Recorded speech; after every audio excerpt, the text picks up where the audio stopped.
శంకరపట్నం మండల కేంద్రంలో తెలంగాణ రాష్ట్ర రక్షణ సమితి పార్టీ జెండాను పార్టీ నాయకులు కార్యకర్తల సమక్షంలో ఘనంగా ఆవిష్కరించారు. ఈ సందర్భంగా నాయకులు మాట్లాడుతూ పార్టీ బలోపేతానికి కార్యకర్తలు సమష్టిగా కృషి చేయాలని, ప్రజా సమస్యల పరిష్కారం కోసం నిరంతరం పోరాడాలని పిలుపునిచ్చారు. రాబోయే రోజుల్లో పార్టీని గ్రామస్థాయి నుంచి మరింత బలోపేతం చేసేందుకు కార్యాచరణ రూపొందిస్తామని తెలిపారు. ఈ కార్యక్రమానికి జిల్లా ఇన్ఛార్జి గుంజపడుగు హరిప్రసాద్, నియోజకవర్గ in charge Chennaimala Chaitanya, Karimnagar parliament in charge Lingampalli Nagaraju, Karimnagar శాసనసభ ఇన్ఛార్జి అంకం శివరాణి, సిరిసిల్ల నియోజకవర్గ ఇన్ఛార్జి మజీద్, బుడిగ పరశురాములు, సీనియర్ నాయకులు సల్మా, జైపాల్ రెడ్డి తదితరులు హాజరయ్యారు. కరీంనగర్ జిల్లా మానకొండూరు నియోజకవర్గం శంకరపట్నం మండలంలో తెలంగాణ రక్షణ సేన జెండా ఆవిష్కరణ కార్యక్రమం చేసుకోవడం జరిగింది. మంచి ఒక పండగ వాతావరణంలో కార్యకర్తల ఉత్సాహం, జిల్లా వ్యాప్తంగా కూడా తెలంగాణ రక్షణ సేనను ఈ జెండా పండుగ కార్యక్రమాలతో బలోపేతం చేస్తూ ఒక జెండా పండుగలే కాకుండా జెండా పండుగకు విచ్చేసినటువంటి సందర్భంగా ఇక్కడ ఉన్నటువంటి ప్రజా సమస్యల మీద కూడా తెలంగాణ రక్షణ సేన ప్రధానంగా దృష్టి పెడతా ఉంది. ఇప్పటికే ఈ నియోజకవర్గంలో ఉన్నటువంటి ఈ నియోజకవర్గం అదేవిధంగా మానకొండూరు హుజురాబాద్కు సంబంధించి కల్వల ప్రాజెక్టు అంశాన్ని ఇదివరకే పార్టీ అధ్యక్షురాలు కల్వకుంట్ల కవితమ్మ గారు స్వయంగా వచ్చి పరిశీలించి ప్రభుత్వాన్ని ప్రశ్నించడం జరిగింది. కల్వల ప్రాజెక్టే కాదు హర్కన్ల బ్రిడ్జి కూడా కావాలన్నటువంటి నినాదంతో ఆ రోజు కవితమ్మ చెప్పడం జరిగింది. ఈ నియోజకవర్గ ఏ సమస్యలున్నా, ప్రజా సమస్యలున్నా, రోడ్డు సమస్య ఉన్నా, మోరు సమస్య ఉన్నా ఖచ్చితంగా తెలంగాణ రక్షణ సేన ప్రజా సమస్యల పరిష్కారానికి పనిచేస్తుంది. ఈ నియోజకవర్గంతో పాటు రాష్ట్రమంతా కూడా తెలంగాణలో ఈరోజు కవితమ్మ ఎత్తుకున్నటువంటి అంశాలు 5 అంశాలు: ఉచిత విద్య, ఉచిత వైద్యం, అదేవిధంగా కష్టాలు లేని రైతాంగం, యువకులకు ఉద్యోగాలు, అదేవిధంగా సామాజిక న్యాయం. సామాజిక న్యాయం అంశంలో మొన్ననే తెలంగాణలో సామాజిక న్యాయ తెలంగాణ సంకల్ప సభ ఏర్పాటు చేస్తే తెలంగాణ నలుమూలల నుంచి కూడా పెద్ద ఎత్తున స్వచ్ఛందంగా దాదాపు ఒక 15 నుంచి 20 వేల మంది ఆ సమావేశానికి రావడం జరిగింది.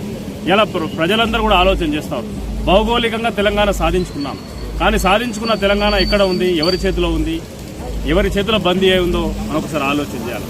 ఆ రోజే ఇలా కవితమ్మ గారు బాజాబ్తా భారత రాష్ట్ర సమితి ఆఫీసులో కూర్చుండి, అప్పుడు భారత రాష్ట్ర సమితిలో సభ్యురాలుగా ఉన్నప్పుడే భౌగోళిక తెలంగాణ సాధించుకున్నాం, సామాజిక తెలంగాణ కావాలంటే ఈరోజు ఆమెను పార్టీ నుండి బయటికి పంపినటువంటి సందర్భం మనం చూసినాం. పార్టీ బయటికి పంపినా పర్లేదు, ఇలా తెలంగాణ సమాజం వెంట నేనుంటా, తెలంగాణ సమాజానికి అన్ని రకాల హక్కులు సాధించే వరకు నా పోరాటం కొనసాగుతుందని చెప్పి ఇలా పార్టీ పెడితే తెలంగాణ ప్రజలు, సామాజిక వర్గాలు, ఇలా బడుగు బలహీన వర్గాలు, ఇలా ఉన్నటువంటి కుల సంఘాలు, బీ సంఘాలన్నీ కూడా కవితమ్మను ఓన్ చేసుకుని స్వాగతిస్తూ ఉన్నాయి. ఇలా మొన్న పెట్టిన మీటింగ్ తర్వాత ఆ స్పందన చూసిన తర్వాత ఒక బడుగు బలహీన వర్గాల్లో ఒక నమ్మకం ఏర్పడ్డది. ఎందుకంటే ఆమె చెప్పింది, నా జీవితం బడుగు బలహీన వర్గాల రాజ్యాధికారం వచ్చే వరకు నా జీవితం అంకితం చేస్తా అని చెప్పింది. ఇలా అదే కాదు, ఇలా ప్రజా సమస్యలు, ఇలా ఈ తెలంగాణ రాష్ట్రంలో ప్రజాభవన్ను ముట్టడించినటువంటి ఏకైక నాయకురాలు కవితమ్మ. అదేవిధంగా ఇలా సెక్రటరీని ముట్టడించినటువంటి ఏకైక నాయకురాలు కవితమ్మ. అంటే ఈరోజు ప్రతిపక్ష పాత్ర పోషించాల్సిన బీఆర్ఎస్ కానీ బీజేపీ కానీ ఇలా మొద్దు నిద్రలో ఉంటే ఇలా కవితమ్మ ఒక్కతే ప్రజా సమస్యల మీద పనిచేస్తూ ఉంది. ఇలా తెలంగాణ అంతా తిరుగుతూ ఉంది. ఇలా బాయిబాట కావచ్చు, సింగరేణి కార్మికుల సమస్యలు కావచ్చు, అదేవిధంగా ఖమ్మంలో వెలుగుమట్ల సమస్య కావచ్చు, పరిగిలో భూమి కొట్టేస్తే పేదల పక్షాల మాట్లాడినటువంటి సందర్భం కావచ్చు, ఇలా రాష్ట్రంలో నేరెల్లా ఇలా ఉస్క బాధితులను లారీలో ఎక్కించి తొక్కించినటువంటి సందర్భం మనం చూస్తాం. నేరుగా కూడా మన కవితమ్మ వచ్చి ఇట్లా రాష్ట్రంలో ఏ సమస్య వచ్చినా, ఏ సమస్య కనిపించినా ఆ సమస్యను ఇలా కవితమ్మ అడ్రస్ చేస్తూ ఉంది, మాట్లాడుతూ ఉంది. ఈ రాష్ట్రంలో రానున్నటువంటి రోజుల్లో ఇలా మహిళలందరూ కూడా కవితమ్మ వైపు అడుగులేసి నడుస్తూ ఉన్నారు. ఎందుకంటే ఒక మహిళా నాయకత్వం మనకు అవసరం. తెలంగాణలో స్వతంత్రం వచ్చినప్పటి నుంచి ఇప్పటిదాకా వీళ్ళని చూస్తూ ఉన్నాం. ఇలా మహిళ కనుక రాష్ట్రంలో ఆమెకు నాయకత్వం అప్పచెప్తే ఒక మహిళ ఇంటిని ఏ విధంగా కాపాడుకుంటుందో ఆ విధంగా ఈరోజు రాష్ట్రాన్ని కవితమ్మ కాపాడుకునేటువంటి అవకాశం ఉంది. కనుక ఈరోజు మహిళా లోకమంతా కూడా పెద్ద ఎత్తున పార్టీలో వస్తూ ఉన్నారు. బడుగు బలహీన వర్గాలు పెద్ద ఎత్తున పార్టీలో వస్తూ ఉన్నాయి. ఖచ్చితంగా రానున్నటువంటి రోజుల్లో ఈ రాష్ట్రంలో బీఆర్ఎస్, బీజేపీ, కాంగ్రెస్ ఈ 3 పార్టీ కలిసి వచ్చిన ఇలా తెలంగాణ రక్షణ సేన విజయాన్ని, కవితమ్మ ముఖ్యమంత్రి అయ్యేటువంటి విజయాన్ని ఎవరు కూడా ఆపలేరు అనేటువంటి విషయాన్ని సందర్భంగా తెలియజేస్తా ఉన్నాం. జై తెలంగాణ. తెలంగాణ రక్షణ సేన పార్టీ శంకరపట్నం మండల శాఖ ఆధ్వర్యంలో ఎంపీ సల్మా గారి యొక్క నేతృత్వంలో, వారి యొక్క ఆధ్వర్యంలో, అదేవిధంగా అత్తర్ గారు, జైపాల్ రెడ్డి గారు, శంకరపట్నం మండల నాయకులు ఏదైతే ఈరోజు మండల కేంద్రంగా జెండా పండుగ కార్యక్రమాన్ని ఏర్పాటు చేసుకొని ఈ జెండా ఆవిష్కరణ చేసుకోవడం జరిగింది. ఇందులో భాగంగా తెలంగాణ రక్షణ సేన ఏదైతే ఉందో కవితమ్మ గారి యొక్క నాయకత్వంలో ఎంబీసీలు ఏదైతే ఉన్నదో మోస్ట్ బ్యాక్వర్డ్ క్యాషెస్ ఈ యొక్క తెలంగాణ రాష్ట్రాన్ని సాధించుకొని పుష్కర కాలం అయిపోయింది. ఈ పుష్కర కాలం అయిపోయినప్పటికీ కూడా నీళ్ల కోసం, నిధుల కోసం, నియామకాల కోసం, అదేవిధంగా అణగారిన వర్గాల బిడ్డలకు అధికారం కోసం దాదాపు 1200 మంది విద్యార్థుల ఆత్మ బలిదానంతో తెగించి కొట్లాడి తెచ్చుకున్నటువంటి ఈ తెలంగాణలో సామాజిక న్యాయం ఏదైతే ఉందో చాకలి, కమ్మరి, కుమ్మరి, నాయి బ్రాహ్మణ, ముస్లిం మైనార్టీ సోదరులకు ఏదైతే ఉందో అనేక వర్గాలకు, అనేక కులాలకు ఈరోజు గ్రామ పంచాయతీ మెట్టు ఎక్కని ఎన్నో కులాలు ఉన్నాయి. ఆ కులాలకు ఏదైతే ఉందో అందరికీ బాబాసాహెబ్ అంబేద్కర్ అందించినటువంటి భారత రాజ్యాంగం సాక్షిగా అందరికీ ఈ యొక్క తెలంగాణ రాష్ట్ర వ్యాప్తంగా ఉన్నటువంటి 4 కోట్ల ప్రజానికంలో అందులో మెజారిటీ ప్రజలైనటువంటి బీసీ బిడ్డలు 60% ఉన్నటువంటి బీసీ బిడ్డలకు, అదేవిధంగా ముస్లిం మైనార్టీ పేదరిక బిడ్డలకు సమాన హక్కులు, సమాన అవకాశాలు, సామాజిక న్యాయం జరగాలనేటువంటి ఒక దృఢ సంకల్పంతో తెలంగాణ రక్షణ సేన పార్టీ కవితమ్మ గారి నాయకత్వంలో మూడు పోసుకున్నది.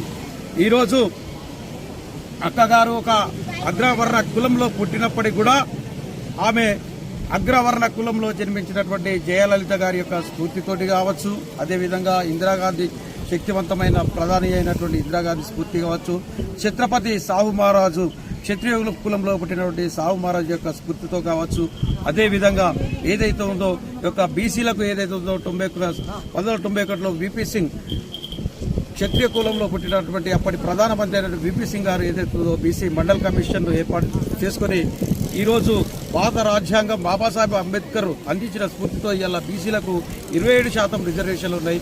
వాటిని ఏదైతే ఉందో 50% రిజర్వేషన్లు అమలయ్యే విధంగా ఒక దృఢ సంకల్పంతో చెలో ఢిల్లీ కార్యక్రమాన్ని రాబోయేటువంటి సంవత్సరంలో జనవరి మాసంలో పెద్ద ఎత్తున 1000 కార్లతో ఏదైతే ఉందో అక్కగారి నేతృత్వంలో ఏదైతే ఉన్నదో చలో పార్లమెంటు, చలో జంతర్ మంతర్ సాక్షిగా మనం కార్యక్రమాన్ని తీసుకోవడం జరిగింది. పార్టీ ఆవిర్భవించినటువంటి అతి తక్కువ కాలంలోనే అనేక వర్గాలు, సంపన్న వర్గాలలో ఏదైతే ఉందో సామాజిక కోణంలో ఇటీవల సంభవించినటువంటి వెలుగుమట్ల ఏదైతే ఉందో భూ నిర్వాసితులు ఏదైతే ఉందో పేద బిడ్డల ఇళ్ల కార్యక్రమంలో ఆమరణ నిరాదీక్షకు పూనుకొని ప్రజా చైతన్యాన్ని వాళ్ళ యొక్క హక్కులను కాపాడినటువంటి నేస్తం కవితమ్మ గారు. అదేవిధంగా ఇటీవల రూపొందించినటువంటి సింగరేణి బాయి కార్మికుల విషయంలో కార్మిక హక్కులు కాలరాస్తున్నటువంటి సందర్భంలో కార్మిక బిడ్డల పక్షాన పోరాటం చేసినటువంటి అక్కగారు.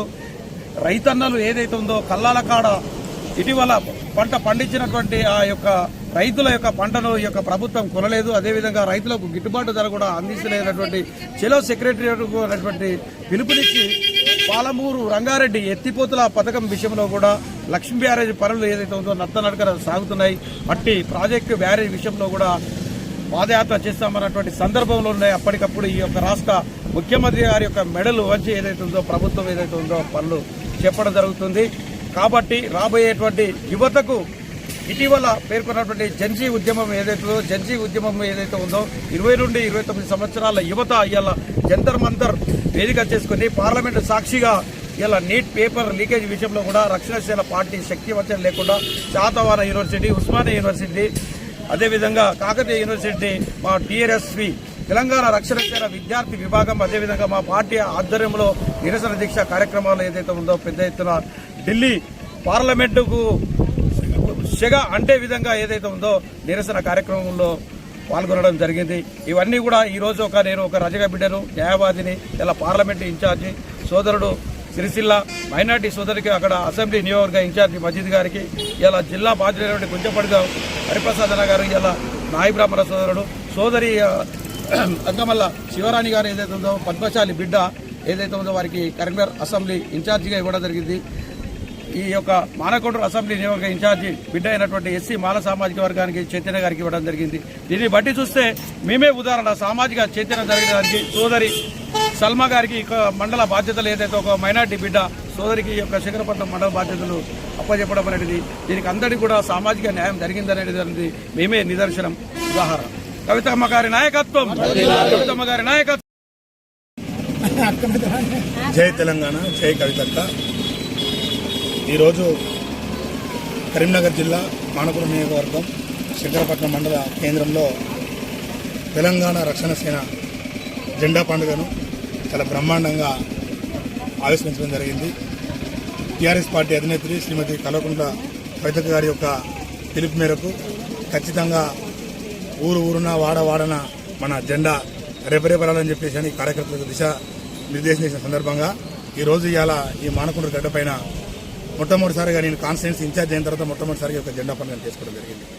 ముఖ్యంగా కవితక్క తీసుకున్నటువంటి పాంచజన్య సూత్రాలు ఏవైతే ఉన్నాయో అవి సామాన్యులకు దక్కే విధంగా సోషల్ జస్టిస్ సామాజిక న్యాయం జరిగే విధంగా ఆ యొక్క కార్యక్రమాలు ప్రతి గడపకి వెళ్ళాలని చెప్పేసి అని మాకు చెప్పడం జరిగింది.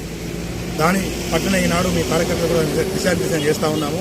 ప్రతి ఒక్క కార్యకర్త ఒక సైనికుడై ప్రతి గ్రామానికి గడప తీసుకెళ్తూ అందరినీ జాగృతం చేస్తూ పార్టీ బలోపేతం కోసం కృషి చేయాలని చెప్పేసి అని కోరుతా ఉన్నాను.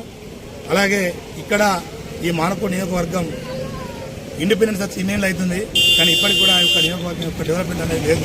ఇక్కడ చేసే పొంగల్ అక్కడనే ఉన్నది.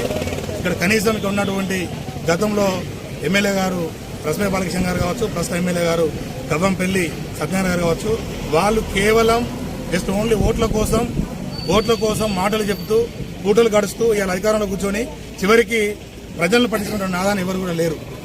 ఎప్పటి చూస్తే వీకెండ్ లాగా వస్తున్నారు వెళ్తున్నారు ఈ యొక్క కాన్స్టిట్యున్సీకి. కనీసం ప్రజల పక్షాన ఉండి ప్రజల యొక్క సమస్యలు సాల్వ్ చేసేటువంటి మార్గం లేరంటే అర్థమవుతా ఉంది. అయ్యా మానకొండ ప్రజలందరూ కూడా నేను ఒకటి విజ్ఞప్తి చేస్తా ఉన్నాను. ఇక్కడ ఈ నియోజకవర్గంలో ఉన్నటువంటి యువతి యువకులు కావచ్చు, విద్యార్థులు కావచ్చు, ప్రతి ఒక్కరు కూడా మాతో పాటు కలిసి నడవండి. ఖచ్చితంగా భౌగోళిక తెలంగాణను సాధించుకున్నాం, సామాజిక తెలంగాణను సాధించే దిశగా కవితక్క గారి యొక్క నేతృత్వం ముందు పోతున్నాం. కాబట్టి ఇన్నొద్దులు అన్నలకు తండ్రులకు అందరికీ కూడా అధికారం ఇచ్చిండ్రు, కానీ మొట్టమొదటిసారిగా ఇంటికి లీడర్ ఒక మహిళ. అలాంటి మహిళగా అందరిని ఎదిరించి ఎలాగైనా సరే నా యొక్క తెలంగాణ ప్రాంతాన్ని రక్షించాలని చెప్పేసి తెలంగాణ రక్షణ సేన పార్టీ పెట్టి మన మధ్యలోకి వస్తుంది, మన ముందుకు వస్తుంది, ప్రతి ఒక్క సమస్య పైన పోరాటం చేస్తుంది. అలాంటి కవితక్కను మనం బలపరుస్తాం. తెలంగాణ తొలి మహిళా ముఖ్యమంత్రి కవితక్కను ఖచ్చితంగా చేస్తామని చెప్పేసి ఒక కరీంనగర్ జిల్లా నుంచి మేము పిలుపునిస్తా ఉన్నాం. జై తెలంగాణ.